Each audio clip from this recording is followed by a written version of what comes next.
The story begins with the exciting premise that Superman Legacy has just been released to eager audiences. The narrative immediately establishes that this is not another retelling of Superman's origin. Instead, it introduces a Superman who is relatively new to his role, having been a public hero for only 3 months. Much like the established hero in the Batman, this Superman is already active, learning to navigate his immense powers and his place in a world that is still getting used to his presence. The central conflict ignites when Superman decides to intervene in a brutal war raging between 2 sovereign nations. His involvement is portrayed as highly controversial, immediately placing him in a politically and morally gray area. This act of intervention leads to his first major confrontation with a formidable new adversary known as the Hammer of Arabia.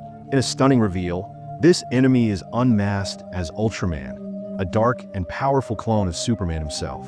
The mastermind behind this creation is none other than Lex Luthor, who has been obsessively studying Superman from the shadows. Luthor has meticulously analyzed every aspect of Superman's combat style and programmed this knowledge into Ultraman, creating a perfect anti-Superman weapon. This leads to the movie's first major battle, a devastating clash between the 2 Kryptonians in the midst of the war. In a shocking turn of events, Ultraman completely overpowers Superman. He viciously beats the hero into submission, handing Superman the first true defeat of his life.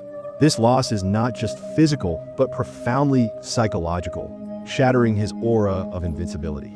Broken and humiliated, Superman retreats to the one place he feels safe, the Fortress of Solitude. He collapses in the Arctic snow, utterly defeated, where he is found by Krypto, the Superdog.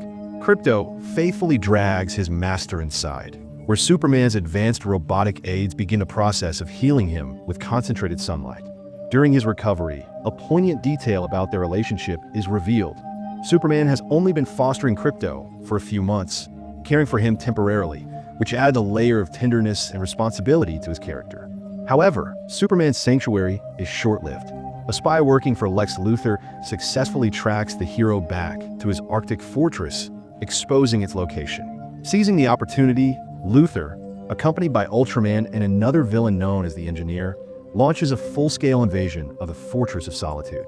Inside, Luthor makes a catastrophic discovery, a hidden, damaged recording from Superman's biological parents on Krypton. The message was intentionally fragmented so that Superman could only ever hear the hopeful, inspiring beginning, never the final, damning part. Luthor, however, manages to access the complete, uncut message.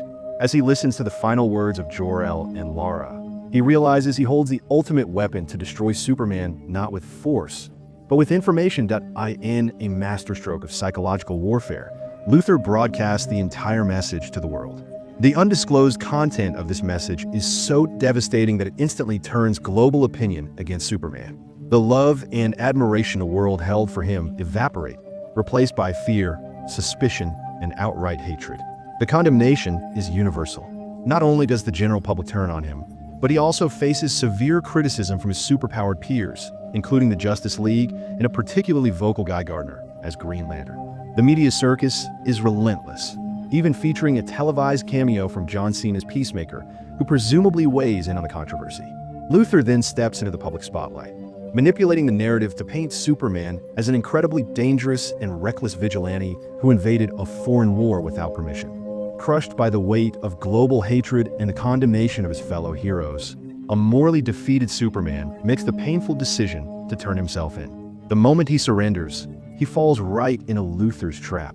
Lex immediately captures the hero and imprisons him in a pocket universe, a specialized dimension used by Luthor and the various world governments to contain their most powerful and dangerous threats. The story arc concludes with Superman, the would-be savior of humanity, stripped of his reputation, his freedom, and the trust of the very world he swore to protect, leaving him at the absolute mercy of his greatest enemy.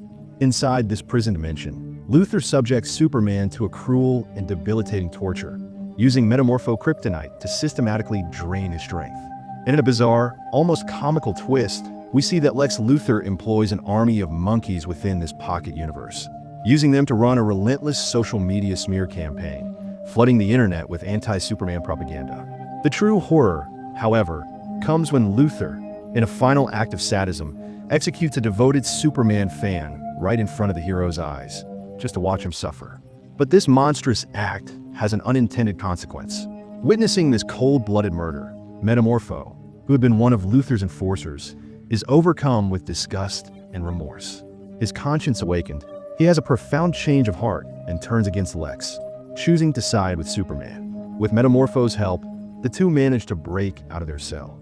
On their way, they rescue Metamorpho's son, Joey, and are joyfully reunited with Krypto, who had also been imprisoned there. But their escape is far from easy. During the breakout, Superman is thrown into a raging anti-rodent river, a powerful current pulling him inexorably towards a black hole. In a desperate act of survival, he unleashes his super breath, fighting the current just long enough to escape its fatal pull. Just when all seems lost, help arrives from the outside. Mr. Terrific and Lois Lane manage to breach the pocket universe and get Superman out. The film makes it clear that Lois and Clark have a deep, established relationship. They've been dating for 3 months. Their dynamic is compelling, as Lois constantly questions Superman's ethics and actions, grounding his godlike power with human accountability. And in a delightful nod to the comics, we see Clark Kent using special hypno glasses at the Daily Planet office to protect his identity, a detail fans will love. Back in the story, as Mr. Terrific and Lois navigate the dangerously unstable pocket universe, another key plot unfolds on Earth. Jimmy Olsen is revealed to be dating Lex Luthor's ex-girlfriend, Eve Teschmacher. Disgusted by Lex's actions, Eve leaks a trove of private documents and selfies to Jimmy. This bombshell evidence proves unequivocally that Lex Luthor has been in a secret alliance with the government of Baravia all along. The leaked documents expose Luthor's entire diabolical scheme. The war between the two nations at the start of the movie, it was all funded by Lex Luthor. His goal was to ensure a victory for Baravia, and in exchange, he would be granted a vast expanse of land, a territory he planned to transform into his own twisted vision of a tech utopia. Meanwhile, after escaping the pocket reality, Superman is left dangerously weak. The prolonged exposure to kryptonite has taken a severe toll, and he needs at least 2 days of uninterrupted exposure to the sun's rays to fully recover his strength before he can even think of facing Luthor again. Understanding the stakes, Lois Lane brings him to the Kent farm, back to the loving care of his parents, where he can rest and heal in secret. But there is no time. In a devastating act of terror, Lex Luthor activates a massive device that tears open a black hole directly beneath Metropolis, splitting the city in two. With millions of lives hanging in the balance, Superman, though not yet fully healed, has no choice but to return to the fight. What follows is an absolutely insane final battle. Superman and Mr. Terrific team up to take on the combined might of Ultraman and the Engineer amidst the chaos of a collapsing city. The end of this epic fight is as brilliant as it is funny. Superman, realizing that Ultraman is just a puppet, wins by giving Krypto a simple command: go play fetch. The final nail in Luthor's coffin comes from his own past. His ex-girlfriend, Eve Teschmacher, leaks all of his incriminating documents to none other than Jimmy Olsen. Working together, Jimmy and Lois Lane use the full power of the Daily Planet to publish the bombshell story, exposing the horrifying truth to the world. The revelation is catastrophic for Luthor. Everyone now knows that he orchestrated the entire war, that he made innocent people fight and die for his own monstrous ambition. They know he was the one who ripped the black hole open in the heart of their city. With the truth revealed, Lex Luthor is completely and irrevocably exposed. The people of the world, once his puppets, turn against him in a tidal wave of fury. The public condemnation is swift and absolute. We even see a cameo from Sean Gunn, playing the owner of the powerful Lord Tech Company, the very same company whose tech was involved in the kaiju fight from the beginning of the movie. He publicly bashes Luthor for his heinous actions, cementing his fall from grace. With nowhere left to run, Lex Luthor is arrested. He is sent to the infamous Belle Reve prison, a place viewers will recognize as the high-security penitentiary that houses the Suicide Squad, hinting at its likely return in Peacemaker Season 2. And with Luthor's capture, all the prisoners trapped within his cruel pocket universe are finally set free. In the aftermath of the battle, we see Lois Lane approach Superman.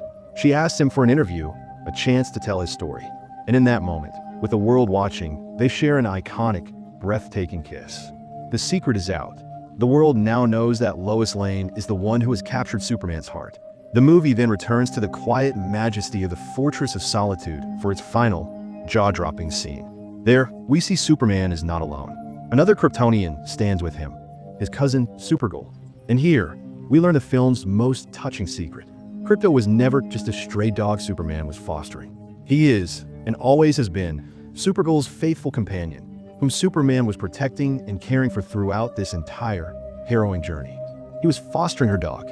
And here, in a moment of pure, unexpected comedy, we see that Supergirl is completely and utterly wasted.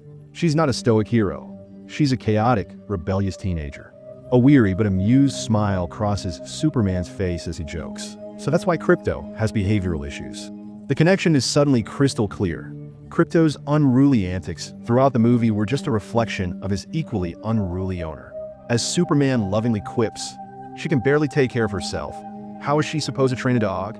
And this disheveled, party-loving Supergirl we meet in the film's final moments is the very same hero whose story we will follow next year in the much-anticipated movie, Supergirl, Woman of Tomorrow. In a final, fascinating reveal, Superman explains to his fortress robots that his cousin loves to party, but her Kryptonian metabolism makes it impossible to get drunk under a yellow sun. And so, in a quest for a good time, she roams from planet to planet, hopping across the cosmos in search of a red sun just so she can finally let loose. Then come the post-credit scenes.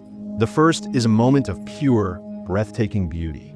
We see Superman and Krypto sitting together peacefully on the moon, looking down at the shimmering blue marble of Earth. It's a serene, iconic shot, a perfect visual recreation from the comics, offering a quiet moment of reflection after the storm. The final scene, however, brings us back to Earth with a touch of humor. Superman and Mr. Terrific are standing in the heart of Metropolis, surveying a grand, monumental building that was heavily damaged in the final battle, now covered in cracks. Superman stares at it intently, his brow furrowed with a look of intense judgment.